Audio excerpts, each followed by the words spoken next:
warahmatullahi wabarakatuh. Waalaikumsalam warahmatullahi wabarakatuh. Alhamdulillah rabbil alamin wa bihi nasta'in ala umuri dunya waddin. Asyhadu an la ilaha illallah wa asyhadu anna Muhammadan abduhu wa rasuluh. Asyhadu an la ilaha illallah wahdahu la syarika lahu wa asyhadu anna Muhammadan abduhu wa rasuluh. La nabiyya ba'dah. Rabbi shrah li sadri wa yassir li amri wahlul 'uqdatam min lisani yafqahu qawli. Raditu billahi rabban bil islam dinan wa bi Muhammadin nabiyyan wa rasulah.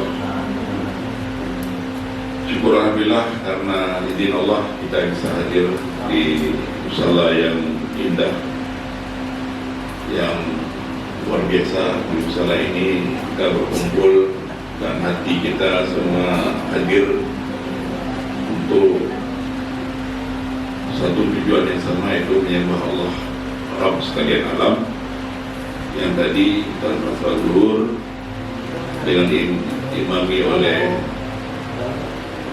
ilmu teladan kita Jora Berkahan. Dan alhamdulillah berkah Ramadan ini. Kemudian salawat dan salam bagi Nabi Muhammad sallallahu alaihi wasallam. Karena keteladaannya yang kita contoh, kita ikuti, dan kita tidak pernah mendapat contoh sampai akhir zaman nanti kecuali beliau satu-satunya. Bahkan mencintai Rasulullah itu melebihi dari cinta pada yang lain. Karena cinta yang pertama cinta pada Allah, kemudian cinta pada Rasul.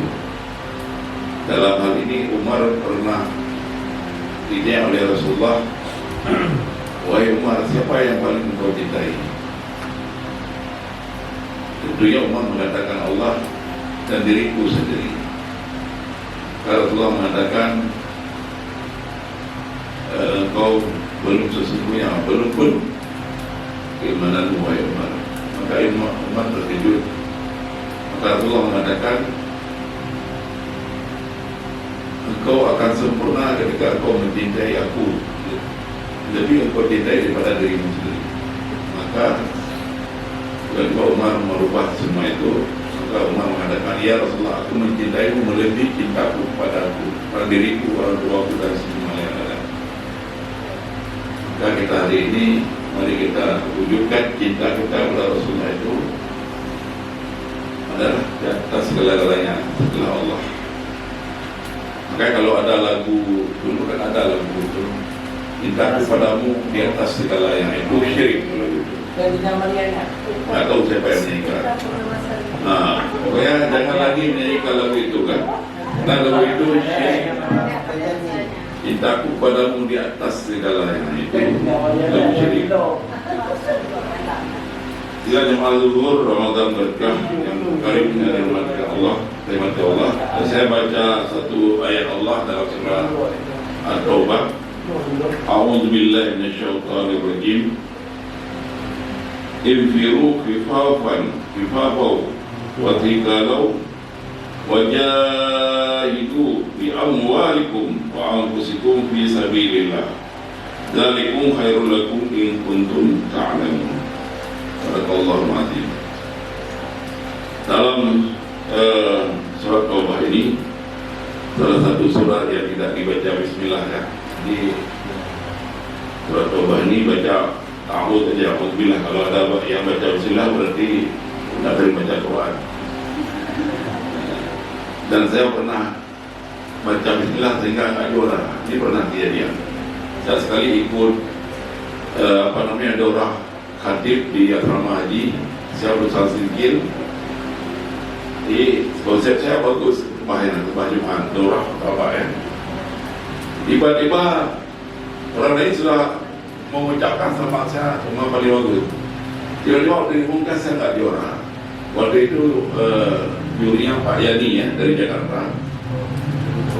Dikonfirmasi saya kenapa? Setelah saya baca bismillah di surat Taubah. Waktu itu saya baca surat Taubah ayat 19 tentang memakmurkan masjid. Jadi kalau ada yang kiri dibaca bismillah itu bisa dikatakan jadi ya kan. Bisa jadi itu. Jadi artinya berangkatlah kamu baik dengan rasa ringan maupun dengan rasa berat, dan berjihadlah dengan harta dan jiwamu di jalan Allah. Yang demikian itu adalah lebih baik bagimu jika kamu mengetahui. Ini terkait dengan Ramadan. Ramadan ini ada kata lainnya syahrul jihad, bulan jihad. Jadi kalau orang bekerja di bulan Ramadan itu bagian daripada syahrul jihad juga. Jadi ketika kita nggak serius di Ramadan bekerja, itu juga kita nggak serius melaksanakan Ramadan. Kenapa demikian? Ada sebuah kisah masa sahabat. Nama sahabatnya Abu Talha. Jadi Abu Talha ini ya sahabat yang ikut bersama Rasulullah, dan setiap peperangan itu juga beliau hadir. Ada keistimewaan dari seorang Abu Talha ini, selama hidupnya 40 tahun setelah Rasulullah itu dia masih melaksanakan ibadah puasa itu sampai dia hampir setiap hari, hampir hari tidak ada berpuasa, setiap hari dia berpuasa. Kecuali dia sakit, adapun ada hari-hari besar yang memang tidak bisa berpuasa. Bahkan pada usia sudah rendah, sampai anaknya mengingatkan, wahai anak, kenapa kau masih melaksanakan puasa sementara usiamu sudah tak memungkinkan? Maka dia sebaliknya menasihati anaknya, aku lebih tahu dan aku lebih senang melaksanakan ibadah seperti ini. Bahkan lebih luar biasa lagi, Abu Talha ini masih setiap saat di mana ada peperangan dia hadir. Bahkan anaknya juga menegur, biarlah kami yang menggantikannya saja. Dia tidak mau. Dia akan berperang, perang darat, bahkan dia perang lautan, artinya naik bahtera dia ikut juga. Dan ini dilakukan oleh Abu Talha terus menerus. Maka ayat ini salah satu menggambarkan bahwa Abu Talha itu salah seorang sahabat Rasulullah yang komit menjaga ibadahnya ketika itu sudah menjadi ibadah yang rutin dijalankannya, dan dia tidak terlalu banyak melakukan ibadah yang lain. Mungkin saya mengutip dari ceramah hari pertama kita, Pak Ustaz tadi mengatakan bahwa ibadah yang baik itu adalah ibadah yang tidak banyak, sedikit, tapi dijalani rutin, istiqomah. Ketimbang ada ibadah banyak tidak rutin. Misalnya malam ini dia hari ini puasa, malamnya tahajud, besoknya tak sanggup bangun subuh. Itu kan dahsyat kali ruginya kan. Tahajudnya sampai jam 4, tidur sebentar, subuhnya jam 7. Ini kan rugi. Nah, maka jalannya ibadah itu ya sedikit, tapi dia berkualitas daripada kuantitasnya, jumlah yang banyak tapi tidak istiqomah. Jadi kita melaksanakan saum Ramadan, ibadah Ramadan ini juga begitu. Kita hari ini apa yang kita ingin carikan? Semua orang di ujung ayat itu sudah tahu, diulang-ulang sampai 30 Ramadan, ala kuntat takun. Tapi esensi dari ketakwaan itu di mana? Kita bisa nggak mengukur ketakwaan kita itu sudah sampai di mana? Ada nggak sebuah alat ukur? Mediumnya ada nggak? Kalau mungkin kita mengukur berat, itu ada namanya kilogramnya.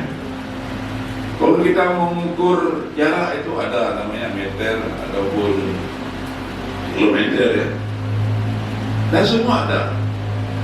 Lalu ukuran takwa itu di mana? Apa ukurannya? Maka Allah mengatakan salah satu ukurannya inilah ibadah saum Ramadan. Dan banyak, hampir semua ibadahnya ujung-ujungnya kan untuk takwa. Berjihad di jalan Allah juga ingin takwa. Jika jemaah Ramadan yang rahmat Allah, maka standar ataupun seseorang itu takwa tidaknya ketika setiap perintah Allah itu dijalankannya dengan penuh keikhlasan. Tidak banyak dia uring-uringan, tidak banyak cari-cari alasan. Kalau nggak ada air, dia berusaha mencari air. Itu sudah masuk usul takwa. Tapi kalau dia menyerah aja, ya udahlah, nanti aja saya habis orang ini. Kalau ada air. Kalau ada, kalau nggak ada, ya udahlah, jamaah aja nanti. Apalagi ada yang kejauh, misalnya jamaah kayaknya nih, buat tuh negeri. Jadi kita kondisi takwa itu sebenarnya ukurannya ada, di mana kita intensitas ibadah kita dan keikhlasan kita itu pada Allah. Maka tidak banyak orang yang kadang-kadang paham bahwa seakan takwa itu sesuatu yang nampak, bisa diraba. Karena takwa itu hadir pada setiap ketika tensi keimanan kita kuat, tensi keimanan kita naik, ibadah kita terjaga, itu artinya kita sudah pada ranah takwa. Tidak jangan dirahmati Allah. Maka Abu Talha ini dia sampai akhir hayatnya juga dia lakukan. Bahkan meninggalnya Abu Talha ini, subhanallah ya, itu dia dalam perjalanan di laut. Ketika dia meninggal, sahabat-sahabat ini sampai 7 hari keliling itu mencari sebuah pulau untuk bisa digali kuburan itu tidak dapat. Dan selama 7 hari jasad Abu Talha ini seperti orang tidur. Kenapa? Karena dia melaksanakan ibadah puasa tadi, dan dia kukuh melaksanakan, menjaga amal ibadahnya, sehingga ya Allah jaga jasadnya itu tidak busuk sampai dia didapatkan tempat di mana dia dikuburkan. Dan kita juga pernah membacakan banyak kisah-kisah beberapa banyak wali-wali Allah ataupun orang-orang saleh. Dia karena ibadahnya, apakah puasa, ada pun baca Al-Qurannya, tilawahnya, ada pun kadang-kadang dia seorang yang rajin bersedekah, itu didapatkan jasa-jasanya itu tidak memusuh. Jadi kalau kita hari ini kita masih bertanya, apakah kira-kira kalau kita meninggal hari ini jasa kita sama, ya kita belum yakin, karena mungkin ibadah kita belum sampai seperti mereka. Tapi kita harus berniat bagaimana kita mencapai juga derajat yang demikian. Maka puasa ini juga kan ada tingkat-tingkatan ya. Ada puasa awam ya. Puasa awam itu hanya sekedar tahu dia puasa, tahan lapar dan tidak selesai. Cuma itu puasa yang dia nikmati. Makanya ketika dia buka puasa, dia berhutang. Bahkan dia menikmati puasa berbuka itu dengan ya tanpa sadar diri kadang-kadang. Ya, itu awam. Apakah kita di level awam? Ya, coba lihat sendiri ini berbuka. Kalau kira-kira ini diambat semua yang ada di depan, itu berarti saya level 1 lah, level awam. Level kedua, level khas. Khusus ini udah hebat nih. Dia bukan hanya puasa dalam perdagangan, dia sudah juga menahan pandangannya, ya, menahan telinganya, nggak mendengar yang enggak, mendengar yang ya aja. Ya. Jadi level kedua kita juga harus bisa tahan anggota tubuh kita ini, harus kita tahan. Jangan sampai kita ngomong ke orang, ya kagosil tuh, padahal belum salah. Yang jangan kagosil. Nah, jadi benar. Jadi kita harus punya kawan juga. Ketika kita ngomong udah salah, ayo, tolak trono horbakan. Nah, banyak telingnya. Belum meso, buka meso, kan boleh waktu. Tahan. Imsak kan. Imsak itu kemenahan. Bukan hanya nahan makan, tapi nahan juga dari berbuat yang tidak jujur, tidak baik. Kemudian ya, banyaklah yang harus kita lakukan sehingga kita paling tidak ada pada level inilah, serendah-rendahnya, jangan sampai awam. Betul-betul nggak ada puasa macam awam, kargo ya. Gelok kali boleh, ya sempat macam awam kan luar biasa. Ataupun mungkin yang masih senior, nggak tahu lah. Mungkin ya, bolehlah awam-awam fikir, ataupun awam menjelang khas ya. Udah markinya udah mulai. Ini kayak kamu yang hajar lagi. Kemudian level ketiga, khawasul khawas. Ya, khusus. Ya, ini spesial nih. Ini puasa siapa nih? Puasa para aulia, puasa yang para nabi. Bukan lagi nggak ada ngomong lagi makan, tuh, nggak ada ngomong lagi melihat pandangan pendengaran, nggak ada lagi itu, nggak ada bicara itu. Yang ada apa ya? Mereka udah puasa hati. Bersih aja niat yang nggak bagus, mereka udah astagfirullah. Kita sendiri juga kalau lihat nggak bagus, astagfirullah ulang lagi kan. Jadi mungkin dia agak susah kita dapat kawasan. Kita paling kurang berdoa ya Allah, saya pada level kedua. Adapun kalaupun paling tinggi kita mau mendekati, menyerempet sedikit kepada kawas. Karena kita kamu wali Allah, kamu Rasul, kamu Aulia ya. Nah, ulama-ulama besar kita aja mungkin ya masih mendekati juga, belum mampu naik ke peringkat itu. Nah, jadi ini yang perlu kita sadari betul bahwa saum ini adalah satu kesempatan bagi kita, momentum terbaik ya, waktu yang paling baik kita untuk men-scan segala dosa kita. Kalau di komputer banyak virus, maka ada antivirus scan. Jadi puasa ini juga adalah Allah sediakan untuk kita untuk men-scan semua, meleburkan, makanya membakar kan, membakar dosa-dosa. Nah, kita bakarlah. Kita renungkan selama ini apa perbuatan kita, hubungan kita dengan atasan, bagaimana hubungan kita dengan bawahan, bagaimana hubungan kita dengan dengan klien kita, hubungan kita dengan tetangga, jiran, hubungan kita dengan masyarakat, ya, hubungan kita dengan orang tua kita. Nah, ketika ada cacatnya kita scan, ada kita coba perbaiki. Nah, silaturahim yang terputus kita sambung lagi. Nah, utang yang belum terbayar ya kita usahakan tuh. Ya, kalau ada sedikit datang cepat-cepat, kalau bisa dimaafkan, maafkan. Kalau enggak dimaafkan, minta tempo. Ya, nah itu semua bagian daripada yang dimana kita sadar diri bahwa bagaimana kita memposisikan diri ini tidak lebih baik daripada orang lain, itu paling bagus. Ketika kita merendahkan orang lain, sebenarnya pada saat itu kita sedang membuat diri kita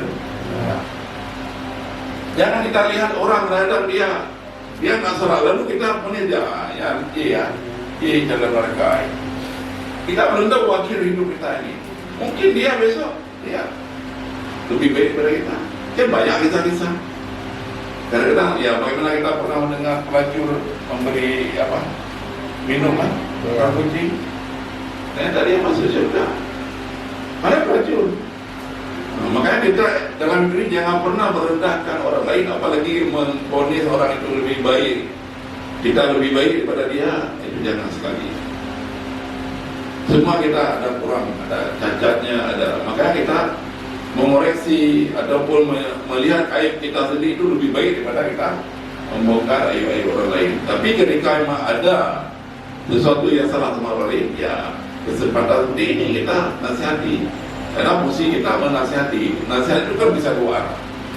Nasihat untuk diri sendiri, nasihat untuk saudara-saudara kita. Itu mungkin lebih baik. Maka mengakhiri untuk singkat ini, yang pertama bahwa jalanilah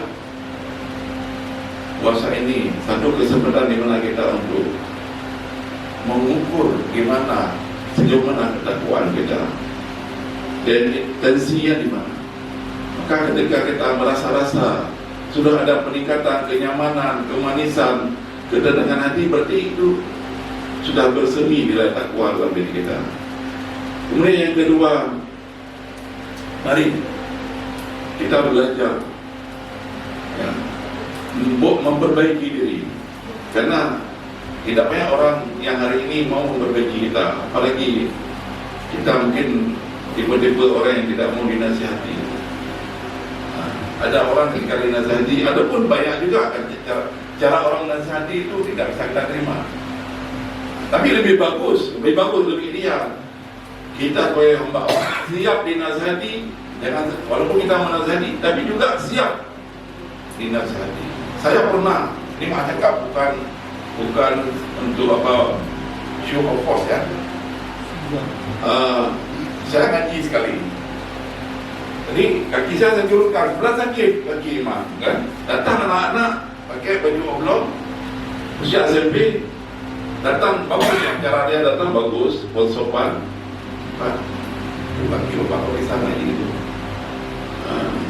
Saya bilang terima kasih ya. Saya punya sakit. Akhirnya artinya apa? Saya berterima kasih. Pernah juga sebaliknya ada orang salat bikin salat, bacanya besar mengganggu Fatihah kita. Setelah saya nasihati, apa yang terjadi? Di balik dia nasihati, Pak, kami ngaji di pesantren ada hadis itu, dah baca cukup dengar sendiri ada. Ya memang cukup nanti, tapi saya dengar juga, saya bilang. Karena saya lihat dan dia sudah agak muka merah, dah, terima kasih. Jadi banyak.